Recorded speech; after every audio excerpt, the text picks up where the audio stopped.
Quando o sujeito diz que, por exemplo, um político, um governante está tramando tal coisa, jogam na cara dele que ele, você está fazendo teoria da conspiração. Então, se acusar o sujeito disso, já imediatamente você coloca suspeita no camarada. William Butler Yeats, o grande poeta, ele dizia que a capacidade mais poderosa e mais infame do jornalismo é o de repetir um nome, repetir esse nome associado a algo de ridículo ou de malvado, maligno. Basta você fazer isso 1000 vezes, sem prova, sobretudo sem discutir. A ideia não é colocar em discussão, é dar aquilo como se já fosse de domínio comum. Algo que nem chegou a ser discutido e que ninguém sabe, na verdade, é dado como se fosse já provado e de domínio comum. E um dos termos favoritos para isso é teoria da conspiração. Então, ora, como é possível que a acusação de teoria da conspiração tenha adquirido tanta eficiência justamente na época da história humana que usou do segredo como nenhuma outra anterior? Por exemplo, até o século XX, os serviços secretos atuavam só para determinados fins muito limitados, especialmente em situações de guerra. Quando veio o século XX, inventaram um negócio chamado KGB. A KGB não era um serviço secreto como os outros. A KGB investigava e coordenava tudo. Desde as atividades bélicas do inimigo até a vida particular dos próprios cidadãos. Então ela se tornou uma espécie de administração geral de tudo. E tudo isso era secreto. O Vassili Mitrokhin, que fez um depoimento para o historiador inglês Christopher Andrew, ele conta que ele era o gerente encarregado da mudança de edifício da KGB. Tudo que saía de um edifício para ir para o outro tinha que passar por ele e ele tinha que carimbar. Assinar e carimbar. Havia 18 bilhões de dossiês. 18 bilhões de dossiês. Quantos seres humanos existem? Qual é a população da Terra atualmente? Eu acho que é uns 7, 8 bilhões. Hoje, não naquela época. Ou seja, havia mais de um dossiê para cada ser humano. A mudança, graças a isso, levou 10 anos. Até tirar todos os dossiês daqui e botar no outro prédio levou 10 anos. Tudo isso é uma massa de informações que só é acessível aos funcionários da KGB. Então isso quer dizer o seguinte, tudo que se passou no mundo soviético, durante toda a duração do Império Soviético, e até hoje, na verdade, é secreto. Então, me dá um café. Como é que numa época dessa você pode ser contra as pessoas especularem em conspirações? Se o próprio sistema normal de administração das coisas virou conspiração. Por exemplo, aqui, hoje em dia, aqui nos Estados Unidos está surgindo o seguinte problema. 2 trilhões de dólares foram distribuídos no chamado estímulos do Obama. O Federal Reserve se recusa absolutamente a publicar quem recebeu esse dinheiro. Então, olha, o que é isso? 2 trilhões em empréstimos secretos. E você não pode falar de conspiração. Ora, meu filho, sem o conceito de conspiração, nada no século XX é compreensível. Nada, absolutamente nada. Porque conspiração é tramar uma coisa em segredo. As pessoas não só tramam em segredo, mas o segredo é oficial. E a tentativa de vazá-lo é considerada criminosa. Ou seja, pensa bem, os caras tomam o seu dinheiro em imposto, dão o dinheiro para quem quiser, e você não pode saber. Isso não está acontecendo na União Soviética, é aqui nos Estados Unidos. É a terra da democracia e da liberdade de imprensa. É verdade que esta semana um juiz federal já decretou que a semana que vem o Federal Reserve vai ter que entregar o serviço. Mas eles apostam que até o último momento eles vão se recusar, porque o presidente do Federal Reserve disse que isso aí pode ser catastrófico para as entidades que receberam o dinheiro. Mas é claro que vai ser catastrófico. Agora, se ninguém souber qual é o segredo, é catastrófico aqui para quem pagou. Então, veja, esta é a época na qual nós vivemos. A dimensão da atuação dos serviços secretos, especialmente no mundo comunista e no mundo islâmico, é uma coisa monstruosa. E você não pode entender uma só decisão política sem você especular os elementos secretos envolvidos. É impossível. Ou seja, toda a política do século XX é constituída de conspirações. A parte que é decidida em público por razões transparentes é mínima. No entanto, quando o público vê alguém acusado de teoria da conspiração, já pensa que o sujeito é louco. Eu digo, louco é quem não faz nenhuma teoria da conspiração. Porque para você descobrir tudo o que aconteceu, você tem que especular o elemento escondido. Senão você não vai entender. Pior ainda, quando você especula uma parte dos elementos escondidos e a outra falta, você não entende nada. Então, vocês viram até que ponto, vamos dizer, esse império, vamos dizer, da opinião dominante se tornou uma coisa estupidificante e perigosa mesmo para a inteligência humana. Porque, vamos dizer, se as condições mínimas para você investigar, entender qualquer coisa, lhe são negadas, qual é o capítulo seguinte? O capítulo seguinte é você simplesmente desistir de saber o que está acontecendo. E você baixar a cabeça e dizer, agora eu vou ser dirigido por fatores desconhecidos, mas eu confio neles, eu tenho fé neles. Eu também sou dirigido por uma coisa que eu não vejo, na qual eu tenho fé, que é Deus. Mas não é o Federal Reserve, não é o governo Lula. Então, a mesma atitude, vamos dizer, de submissão ao mistério que as pessoas tinham para com Deus, hoje tem que ter para qualquer Federal Reserve. E quando eu digo que isso é uma crise de dimensões antropológicas, vocês acham que eu estou exagerando? Eu falo, não. Isso é a abdicação geral de capacidades e direitos humanos fundamentais. Então, quando eu inventei esse curso aqui, não foi só para responder uma situação brasileira do momento, mas para responder uma crise antropológica. Quer dizer que aqueles, vamos dizer, que conservarem, praticarem, fortalecerem essas capacidades, serão, vamos dizer, dentro de um mundo de obscuridade geral, uns pequenos pontos de luz, que servirão, vamos dizer, como única orientação possível dentro da obscuridade geral. Orientação da qual os próprios geradores da obscuridade também vão precisar. Porque sempre que você esconde alguma coisa, você esconde alguma coisa que você está sabendo.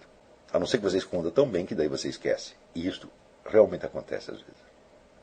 E na política internacional acontece com uma frequência assombrosa. Quer dizer, aquilo que foi escondido passa a ser esquecido pelo próprio sujeito que escondeu. E daí ele já não sabe mais o que ele está fazendo. Nós vivemos isto hoje com uma frequência assombrosa. E ainda existe gente, porque esse assunto é um assunto gravíssimo, precisa de muita seriedade e muita capacidade para poder se orientar no meio disso. E quando pessoas que não têm esta retaguarda intelectual se metem nisso, elas criam uma fantasia monstruosa, e aí sim é a teoria da conspiração. Quando você vê, hoje, por exemplo, tem uma série de livros, por exemplo, esse livro do Armindo Abreu, O Poder Secreto, que fala desses camaradas do governo mundial como os controladores. Quer dizer, você acredita que eles realmente controlam? Não, eles escondem, eles manipulam, mas não controlam, evidentemente. Quer dizer, ninguém pode coordenar coisas deste tamanho sem se atrapalhar, porra. E os caras se atrapalham o tempo todo. Ou você acha que esses camaradas, só porque tem muito dinheiro no bolso, e tem um mundo de intelectuais trabalhando para eles agora viraram anjos, eles são forças cósmicas que controlam o curso da história? Não. Vamos dizer, esse tipo, vamos dizer, de política conduzida através da ocultação se oculta a si mesmo. E perde absolutamente o controle do que está fazendo. Quer dizer, quanto mais eles pensam controlar, eles não estão controlando nada. Então, por exemplo, o dia que foi lá no Council on Foreign Relations, CFR, foi lá o Kenneth Maxwell, né, grande historiador, etc., e assegurou que o Foro de São Paulo não existia. Bom, ele disse isso para umas 300, 400 pessoas que são pessoas importantíssimas, pessoas de poder, são presidentes de empresas, são senadores, são comandantes militares, são chefes de ordens maçônicas. Eu digo, bom, então tem ali 300. Desses 300, quantos sabem que o Kenneth Maxwell está mentindo? A maioria não. Então, está aqui um controlador enganando os outros controladores. Aonde que você acha que vai dar os planejamentos que esses caras fazem? Agora, o que impede que um outro sujeito se levante do outro lado da mesa e conte uma outra mentira na qual Kenneth Maxwell vai acreditar? Há alguém controlando o fluxo de verdades e mentiras? Não. Quer dizer, isso é uma intermanipulação de cegos, loucos, cheios de dinheiro no bolso. E com uma capacidade imensa para se enganar uns aos outros. E é esta gente que dirige, entre aspas, o mundo hoje. Quer dizer, quando você ouve falar, por exemplo, a palavra transparência hoje, faz-me rir. A transparência em qualquer domínio da realidade está proibida, exceto para aqueles que sejam capazes de obtê-la à força, que é precisamente o que eu estou sugerindo que vocês se transformem. Pessoas capazes de furar este muro, né? Esta rede de enganação mútua e descobrir mais ou menos o que está acontecendo mesmo. Quer dizer, eu há muitos anos eu não me deixo guiar por ninguém mais. Não porque eu seja um sujeito orgulhoso, que não siga ninguém. Eu falo, não, eu sigo a igreja, sigo o evangelho, quer dizer, sigo. Não, faço uma forcinha para seguir. Tá certo? Mas Não sigo nenhum partido político, não sigo nenhum desses gurus que estão por aí. Tá? Não por ser um camarada orgulhoso, mas por quê? Porque não há outra alternativa. Eu me vejo obrigado a investigar por mim mesmo. Por quê? Porque não dá para acreditar em ninguém. O número de pessoas sinceras é mínimo. E mesmo pessoas sinceras, por exemplo, eu sou um homem sincero. É para acreditar em tudo que eu digo? Falo, claro que não. É para acreditar se bate com a sua experiência. Eu não estou aqui tentando lhe passar uma verdade pronta para você acreditar. Eu estou lhe ensinando uns truques para você descobrir a verdade. Esses truques funcionam. Como é que você vai saber que funciona? Porque eu estou falando? Não. Experimenta. Vocês têm experimentado, tem funcionado, né? Pelas cartas que eu recebo, vejo que está funcionando. As pessoas, de repente, começam a perceber o que não percebiam. Posso eu, daqui de onde eu estou, controlar os efeitos que isso vai ter na mente de todos vocês? Claro que não. Cada um está descobrindo coisas nos lugares onde ele olha. E é isto, vamos dizer, o que eu quero. Eu quero um florescimento de inteligências poderosas, capazes, valentes, tá entendendo? Que não tenham medo de olhar as coisas sozinhas e de descobrir a realidade. A gente precisa lembrar o que dizia Hegel. O medo de errar é, na maior parte dos casos, o medo da verdade. O medo de descobrir a verdade. Às vezes a verdade é horrível. E às vezes ela é tão decepcionantemente ridícula que o cidadão médio hoje tem medo de descobrir. E a necessidade de encobrir, de manter mentiras, é assim uma coisa tão obsessiva, tão louca, as pessoas estão aterrorizadas. Quer dizer, o sujeito que se fecha dentro de uma mentira, sabendo que é mentira, mas tendo que defender para não gerar insegurança, sobretudo insegurança dele próprio, o sujeito está no fundo da loucura e ele está dizendo que o louco é o outro que está querendo saber a verdade. Então a coisa virou de cabeça para baixo. Quer dizer, os loucos tomaram o hospício. É o Dr. Mabuse, é o filme profético do Fritz Lang, que o Dr. Mabuse, internado no hospício, no manicômio judiciário, ele de lá de dentro ele está coordenando uma operação revolucionária lá fora, usando como instrumento que o diretor do hospício, ele dominou mentalmente o diretor do hospício obedece às ordens dele. É o que está acontecendo hoje, minha gente. Eu vejo, por exemplo, que a noção de prova objetiva, por exemplo, documentos primários, ela já desapareceu da mente das pessoas. Por exemplo, eu chego para o sujeito e digo, olha, você me deve tanto. O cara diz, prove. Daí eu mostro lá a promissória assinada por ele. Daí ele diz, isso é teoria da conspiração, porque ninguém acredita nisso. Então, quer dizer, a prova não vale nada, mas o que vale é a opinião. Porque as pessoas têm medo de ficar sozinhas. Então, o ser humano, quando ele tem medo do isolamento, é porque a capacidade que ele tem de acreditar em Deus acabou. Você quer um sujeito mais solitário do que Jesus Cristo no alto da cruz? Quando ele sentiu que até Deus Pai abandonou, falou, Deus Pai, por que você me abandonou? Então não tem ninguém. Todo mundo aqui em volta está contra. Os discípulos fugiram, deram no pé. A mãe dele está lá chorando lá embaixo, não pode fazer nada. E Deus Pai, cadê? Puta, era o último, agora não tem nem esse. Isto é o modelo da nossa civilização. Esta capacidade para ficar absolutamente sozinho, sentindo-se desamparado até por Deus. Isto é o essencial no ser humano. E isto é o que garante a objetividade do seu conhecimento. Na verdade, você não vai estar sozinho. Deus Pai jamais abandonou Jesus Cristo. Ele só Jesus Cristo, naquele momento, deixou de ver. Por uma fração de segundo. Então, quer dizer, sem a coragem intelectual, vocês não vão a parte alguma. E durante longo tempo é preciso desenvolvê-la. Isto é mais importante do que o volume de conhecimentos que vocês vão obter. O volume de conhecimento, gente, você não imagina como é fácil.